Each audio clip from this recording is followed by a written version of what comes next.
As informações do programa a seguir não dispensam os cuidados e orientações médicas e de outros profissionais da saúde. Fique agora com o programa Saúde Integral, Corpo, Mente e Espírito em Equilíbrio.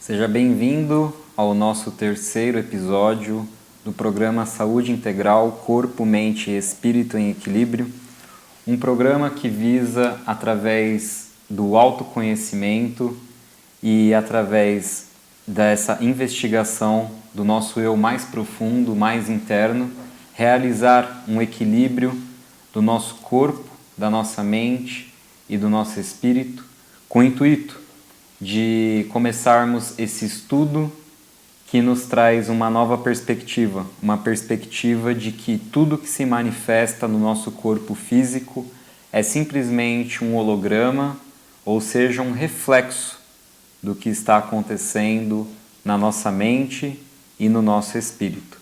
E como havíamos e estamos abordando nos últimos programas, estávamos falando muito sobre o conceito de memória celular e como todas as informações elas são armazenadas no nosso corpo.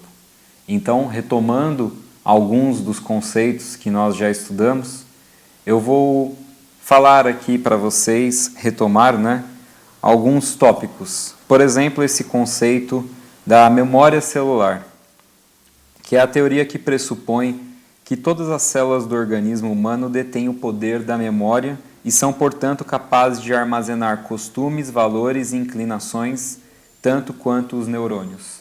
Teoria essa muito estudada a partir do momento que pessoas que receberam órgãos de outras pessoas, órgãos doados, elas começaram a ter as mesmas inclinações, os mesmos costumes e os mesmos valores da antiga pessoa que detinha aquele órgão. Então vamos supor uma pessoa que tinha um rim, uma determinada pessoa estava querendo doar aquele rim e ela tinha algum trauma, algum medo específico. A partir do momento que ela doou o rim para uma outra pessoa, esta pessoa começou a sentir os mesmos traumas, as mesmas angústias do que aquela pessoa que anteriormente tinha o rim. Comprovando então que se um órgão é capaz de armazenar costumes, valores e inclinações, também todas as células são capazes de armazenar, e não somente os neurônios, que são as células que constituem o nosso cérebro e algumas outras terminações nervosas. E visto isso, hoje eu gostaria de falar um pouquinho sobre como esse armazenamento ocorre de uma forma tão profunda no nosso corpo que é capaz que nós consigamos investigar todas estas memórias através da própria meditação. Eu sou o terapeuta Luiz De Vitro, eu trabalho com acupuntura, massagem, quiropraxia, reiki, entre outras práticas integrativas, e já realizei um retiro de meditação chamado Vipassana. Esse é um retiro de meditação no qual nós permanecemos em silêncio durante 10 dias, os homens são separados das mulheres e neste retiro nós meditamos durante 10 horas por dia.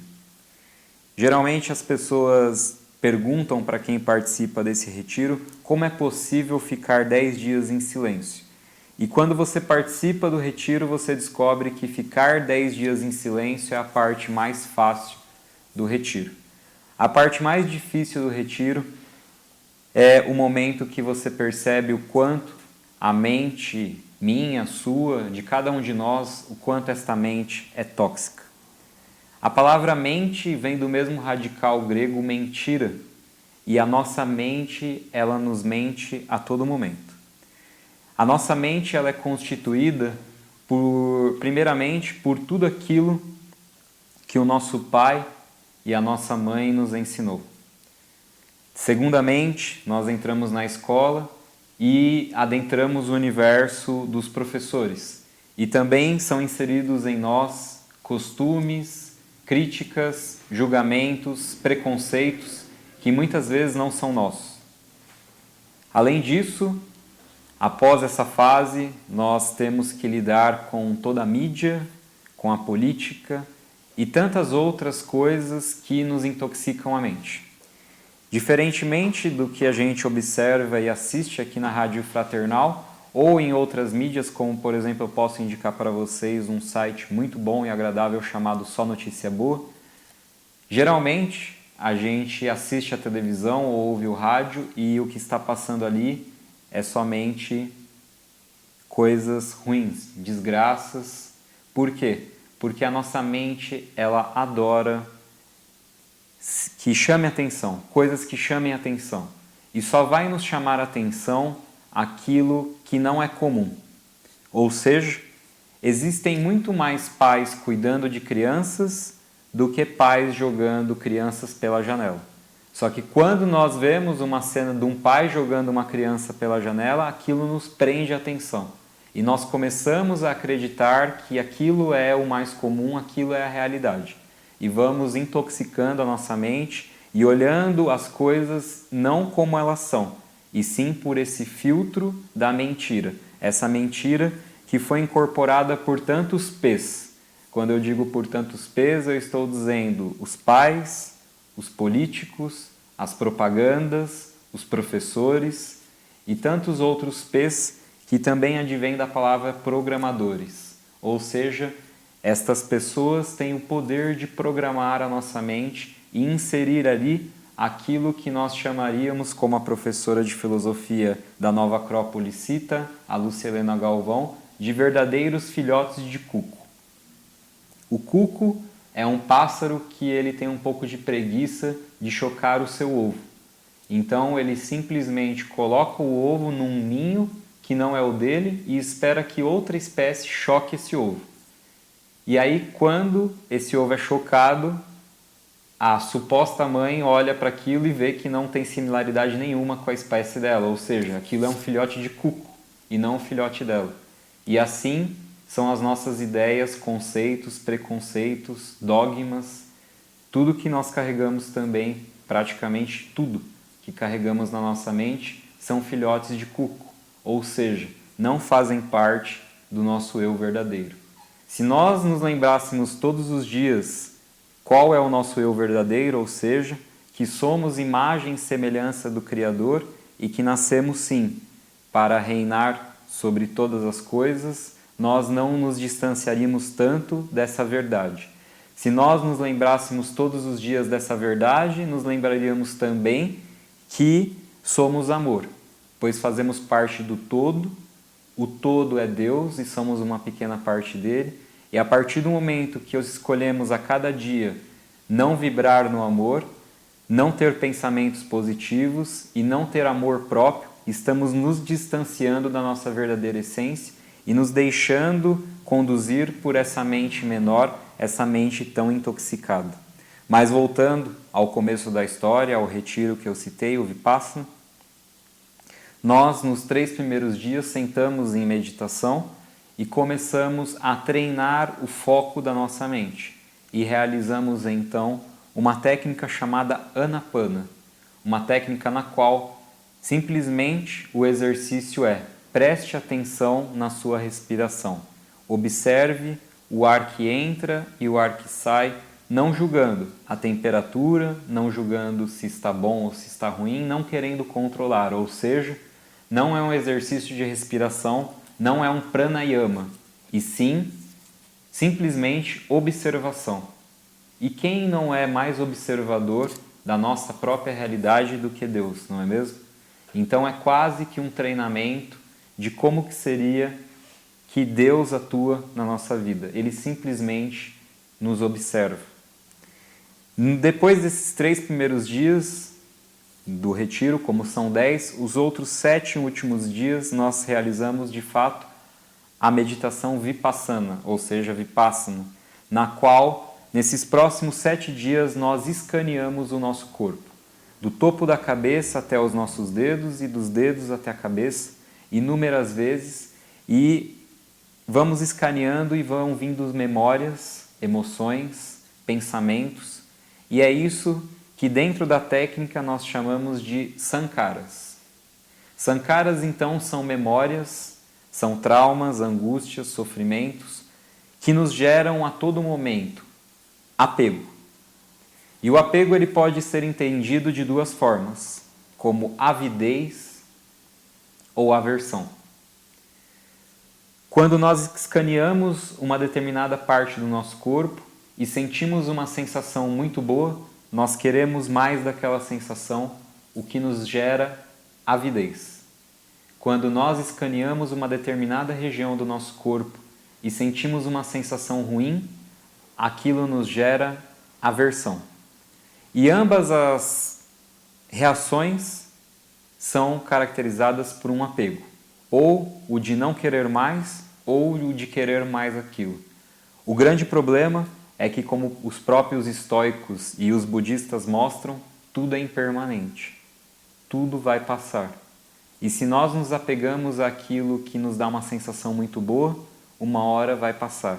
Se nós nos apegamos e queremos de toda forma que aquilo que é ruim passe logo, nós podemos ficar tranquilos que uma hora vai passar. Então, um dos principais princípios dentro do Retiro Vipassana é a impermanência. Tudo vai mudar a todo momento.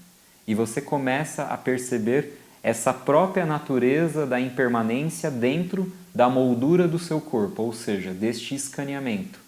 Você passa pela sua cabeça e sente uma sensação de coceira. Vai até o dedão do pé e volta, e quando você passa pela sua cabeça, a sensação de coceira sumiu e você sente uma leve dor. Daqui a pouco você desce até o dedão do pé, volta para a cabeça e cadê a dor? A dor sumiu e agora você está com calor na testa. Então as sensações elas vão mudando a todo momento e a partir do momento que nós geramos apego, isto nos gera essa sensação de avidez ou de aversão a uma determinada sensação. Cada um de nós pode se viciar numa determinada sensação. O alcoólatra, por exemplo, ele não é viciado no álcool. Ele é viciado na sensação que a bebida alcoólica lhe dá. Uma pessoa viciada em pornografia, ela não é viciada na pornografia em si, e sim na sensação que consumir conteúdos pornográficos lhe dão. Uma pessoa viciada em algum tipo de entorpecente, como cocaína, maconha e tantos outros, ela não é viciada na substância em si, e sim na sensação que aquela substância lhe dá. Então, todos os nossos traumas, apegos, angústias, todos os nossos apegos, eles são baseados nas sensações, naquilo que está armazenado no nosso corpo. E se nós fôssemos numa forma mais profunda, retomando lá o início do nosso programa, na memória que aquela célula tem. Então é assim que nós vamos escaneando o corpo e também nós vamos aprendendo que é necessário que nós sejamos equânimes em relação a cada uma dessas sensações. Ser equânime não é ser apático, é muito diferente. Então, eu vou dar um exemplo para vocês entenderem melhor. Quando eu vejo, por exemplo, um conflito, duas pessoas brigando, eu posso chegar e entrar no meio da briga também agredindo, e isso é ser reativo. Eu posso olhar essa briga e pensar, eu não tenho nada a ver com essa briga e continuar andando. Isso é você ser apático. Você não está gerando empatia nenhuma pelo que está acontecendo. E você pode ser equânime, ou seja, olhar aquela briga, observar aquela briga e falar qual é a melhor solução, a melhor decisão que eu posso tomar. A melhor decisão que eu posso tomar é quem é a pessoa mais indicada para separar essa briga, esse conflito, quem é a pessoa mais preparada? É a polícia, então eu vou ficar observando aqui a briga e vou ligar para a polícia porque essa é a melhor solução. Então você permanecer equânime em relação a uma situação não é se tornar apático e sim observar a situação e decidir qual é a melhor solução a ser tomada. E é isso que você vai observando na própria moldura do seu corpo, conforme você vai escaneando as sensações, escaneando o seu próprio corpo.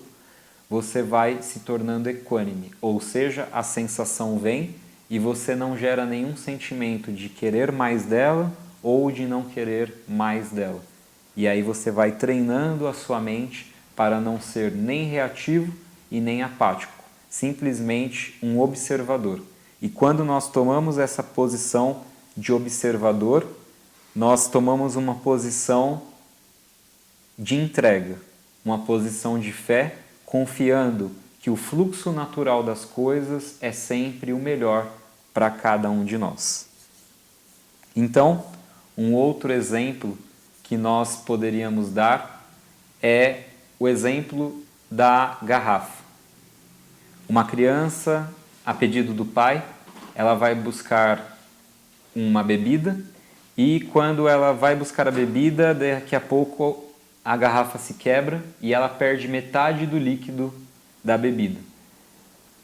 E aí a primeira coisa que vem nela na cabeça é: eu fiquei só com metade, ou seja, eu perdi metade do líquido, ou seja, ela está sendo pessimista, ela está focando no que ela perdeu.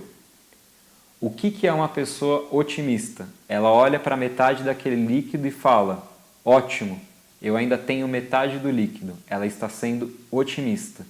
E o que é uma pessoa que fez um retiro Vipassana? O que é um meditador Vipassana?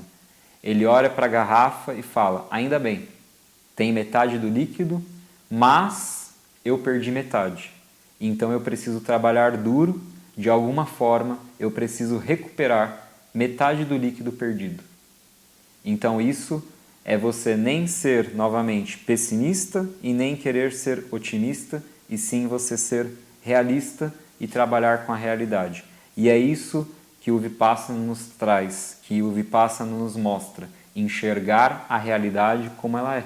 E enxergar a realidade como ela é justamente tirar o véu da mentira, o véu da nossa mente, este véu que nos é colocado quando crianças e que nos interfere na visão da realidade, nos tornando tão reativos ou tão apáticos. Não é à toa que hoje em dia existem técnicas como, por exemplo, a comunicação não violenta, que nos faz refletir se aquilo que realmente está acontecendo é o que está acontecendo.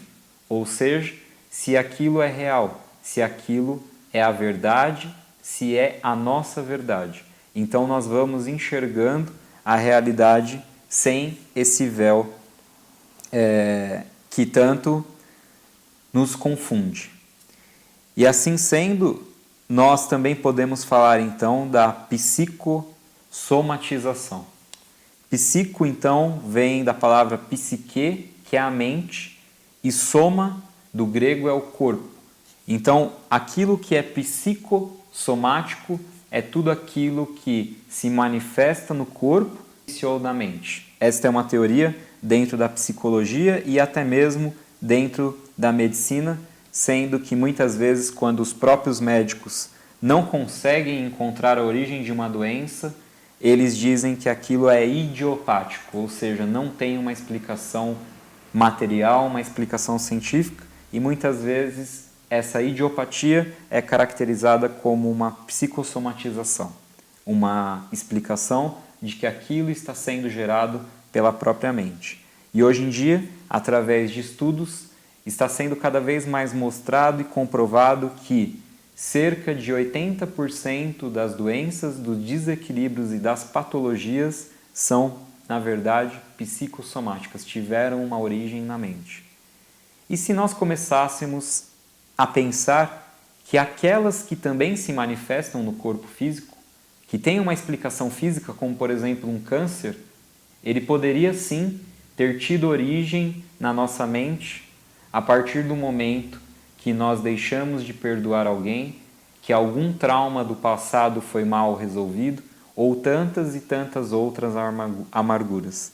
É o que mostra, por exemplo, uma pesquisadora e terapeuta que eu admiro muito, chamada Louise Hay, que tem o livro chamado Você Pode Curar a Sua Vida, no qual ela tem várias e várias tabelas para diversos desequilíbrios, diversas doenças, nos quais ela nos mostra qual foi o padrão de pensamento que nos levou àquele determinado desequilíbrio. Mas aí você pode se perguntar e dizer o seguinte: mas Luiz, eu fiz o exame, está aparecendo lá, não é da minha mente, é real, está aparecendo. Mas aquilo só foi possível aparecer no seu corpo porque você ficou durante muitos e muitos anos, durante muito e muito tempo, alimentando aquele tipo de pensamento, aquele tipo de desequilíbrio dentro de você. Só assim você atrairia para o seu campo energético, atrairia e deixaria com que a aura, ou seja, aquela camada protetora de energia que envolve o corpo, fosse cada vez mais sutilizada a ponto de diminuir a sua imunidade espiritual e atrair aquela infecção, aquela bactéria, aquele vírus para dentro de ti. Então, pensando desse ponto de vista, nós somos sim, como já estamos discutindo desde o nosso primeiro encontro, do nosso primeiro episódio, co-criadores da nossa realidade. Seja esta uma vontade da mente, seja essa uma vontade do espírito. E façam a seguinte reflexão, que é esta reflexão. Todo medo é um desejo inconsciente de algo que eu falo que eu não gostaria de passar, mas no fundo eu quero passar. Por quê? Porque eu estou pensando. Se eu não desejasse passar de forma alguma por aquilo, nem viria na minha mente. Mas se vem na minha mente, se vem aquele pensamento e ele me gera medo, é algo que eu digo que eu não quero passar, mas inconscientemente eu quero viver aquela experiência, senão nem viria na minha mente. Então todos os medos armazenados dentro de cada um de nós, na verdade são desejos inconscientes de vivenciar experiências que racionalmente, é claro, qualquer um diria que não quer experienciar, mas inconscientemente, por algum motivo de vitimismo, de sofrimento, ou seja lá qual trauma está armazenado dentro de ti, você está querendo sim vivenciar por algum ganho indireto que aquilo possa te trazer. Lembre-se que todo doente, toda pessoa que tem algum desequilíbrio, ela acaba se tornando uma vítima. Lembrem-se que quando nós éramos crianças, quando estávamos doentes, nós ganhávamos presente, ganhávamos doce, as pessoas vinham nos visitar e assim nós conseguíamos finalmente chamar a atenção de todos. Então, infelizmente, toda pessoa que adoece, ela acaba sim chamando a atenção de todos que estão ao nosso redor. E em todo esse discurso, eu como ser humano, em constante evolução e também em muitos momentos com atos falhos, é claro, como todos os que estão me assistindo, me incluo nesse discurso e repito ele com o intuito de reforçar à medida que eu mesmo também estou querendo e quero sair desse círculo que nós criamos para nós mesmos de sofrimento tão desnecessário, uma vez que o nosso grande mestre Jesus se sacrificou na cruz para que nós justamente não precisássemos mais evoluir através da dor e fosse sim possível evoluir através do amor. Então, faremos agora uma pequena pausa nesse primeiro bloco e nós nos encontramos a seguir no próximo bloco, continuando discutindo sobre a psicossomatização. Voltamos em breve.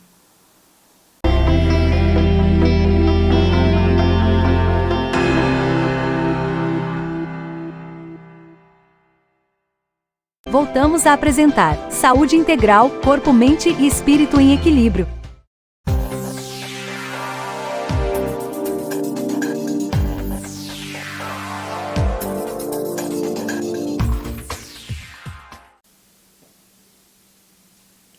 Voltamos ao nosso assunto sobre psicossomatização.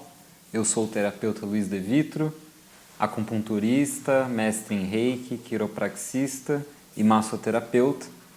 E hoje nós estamos falando sobre esse tema que nós iniciamos inicialmente aí com a memória celular e agora aprofundando na psicossomatização. Ou seja, quando nós não cuidamos da nossa mente, o nosso corpo reage, ou como diria aquela frase da Roma antiga, que diz que corpo são é a mente sã. Quando a nossa mente está sã, o nosso corpo estação, porque o corpo, na verdade, ele acaba sendo um reflexo da nossa mente, ou seja, o corpo físico, ele é nada mais, nada menos do que a parte visível da nossa mente.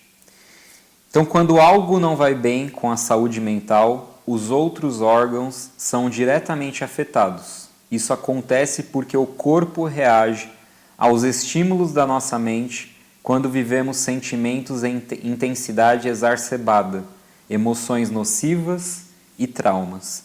Então, a todo momento, o nosso corpo, através da harmonização que ocorre dentro dele, que é uma verdadeira sinfonia, uma verdadeira música que segue um determinado ritmo, isso nós falamos nos programas anteriores, se você não assistiu, sobre as leis herméticas, que falavam um pouquinho sobre o princípio ou a lei do ritmo, você vai ver que quando esse ritmo ele é descompassado, dentro de cada um de nós ocorre, por exemplo, uma reprodução irregular das células, o que nós poderíamos chamar de nódulo, tumor ou câncer.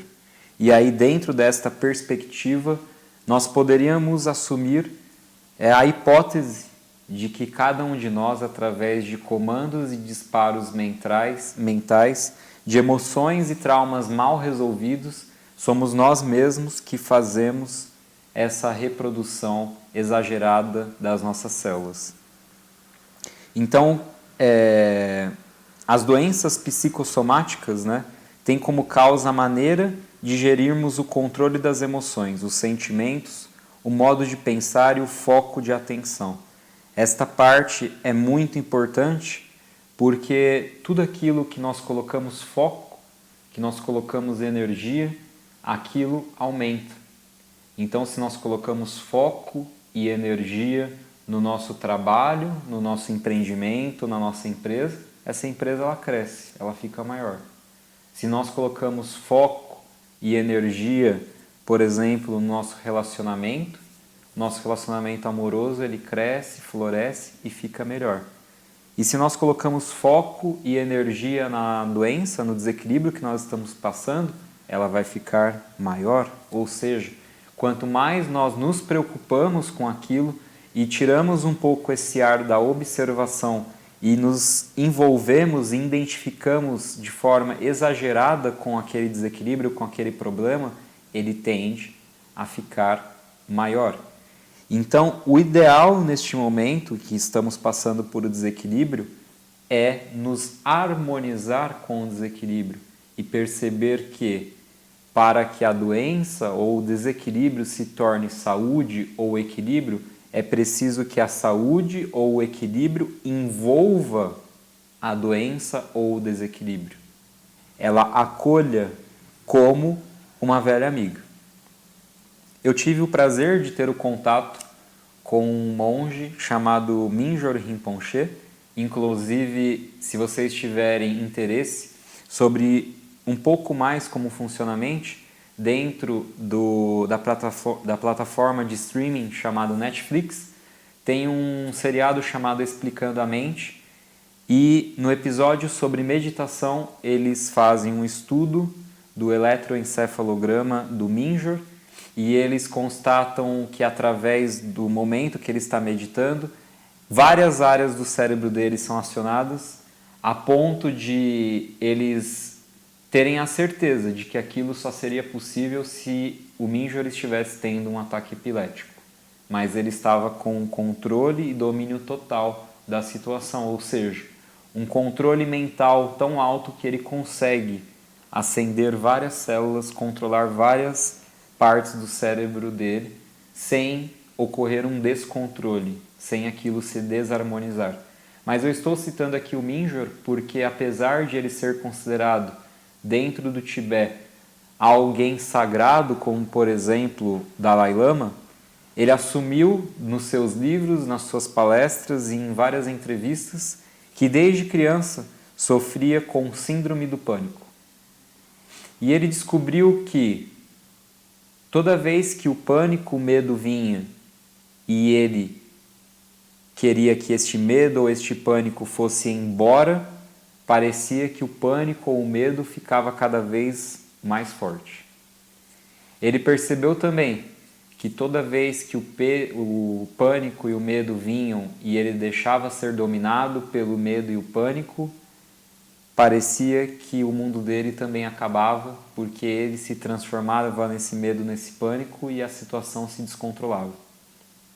Mas a partir do momento que ele começou a perceber que quando o medo e o pânico vinham e ele acolhia o medo e o pânico, ele fazia amizade com o medo e o pânico, ele não tentava brigar nem gerar nenhum tipo de atrito e nem resistência ao medo e o pânico, simplesmente ele observava como se fosse um velho amigo vindo tomar chá.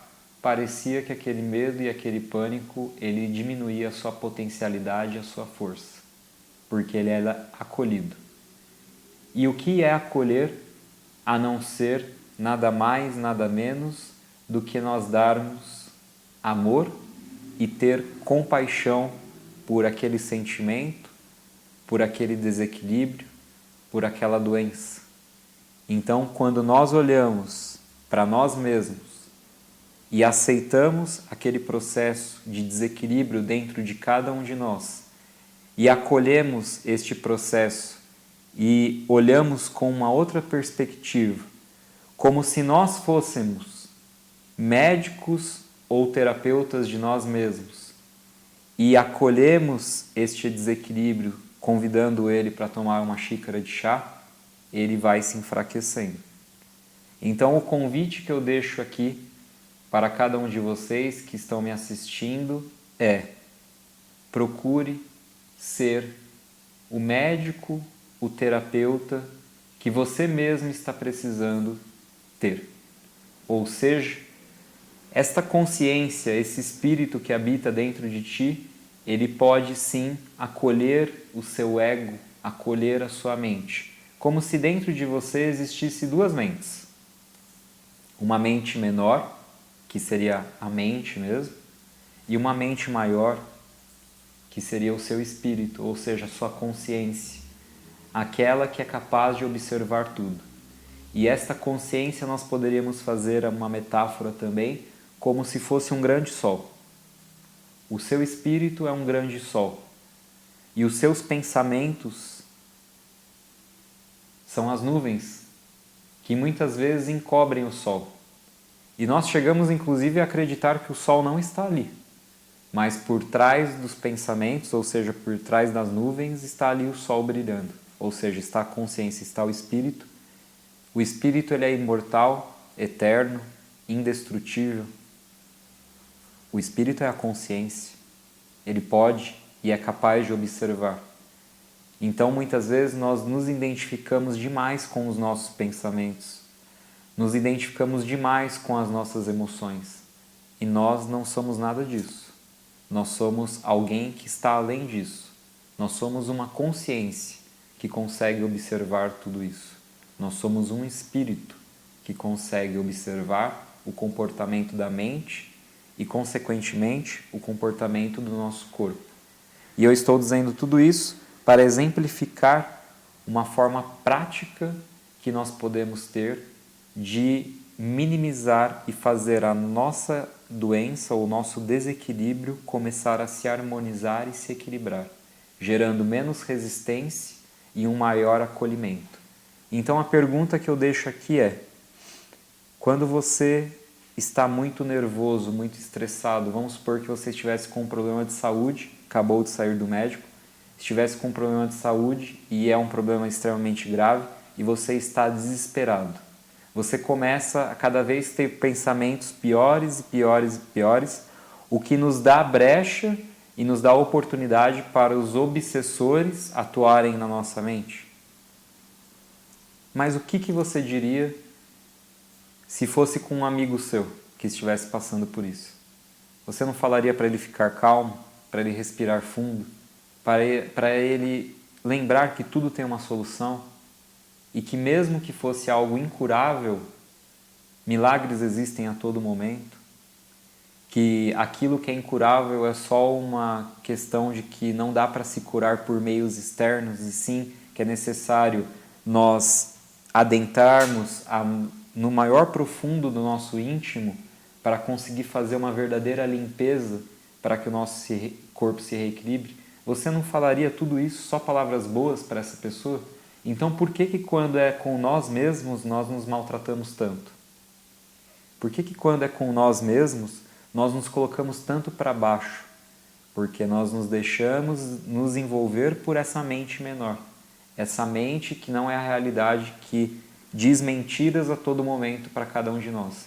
E a partir do momento que vamos entrando nesse carrossel de pensamentos, vamos diminuindo a nossa frequência, o nosso padrão vibratório, o que dá um acesso extremamente fácil aos espíritos obsessores. Ou seja, em outras palavras, toda obsessão é uma auto-obsessão. Toda obsessão é uma auto-obsessão. A obsessão ela só existe porque você primeiramente se auto-obsedia. Você abre a porta para o vampiro entrar e o vampiro entra. Então, a partir do momento que você começa a se vigiar, e não é à toa que já diz a frase orai e vigiai, ou seja, a partir do momento que você enxerga que você é dois, você é esse corpo físico que vive essa experiência terrena chamada vida, que é um verdadeiro teatro, uma verdadeira escola, mas existe um espírito que está aqui dentro comandando esse corpo. E a partir do momento que você assume que esse espírito, na verdade, é o seu próprio terapeuta, o seu próprio médico, a todo momento você vai ser capaz de observar se esse pensamento que está vindo, se esse julgamento que está vindo, se essa crítica que está vindo não está te destruindo, te colocando para baixo, te fazendo desacreditar dos seus sonhos, dos seus projetos, ou até mesmo te fazendo acreditar que o seu problema ele jamais vai passar. E nós aprendemos no programa de hoje que na verdade tudo é impermanente. Tudo uma hora vai passar. Tudo uma hora vai acabar. Tudo uma hora vai se harmonizar. E é muitas vezes diante do caos que nós crescemos e encontramos o equilíbrio. Então isso é o que nos faz refletir.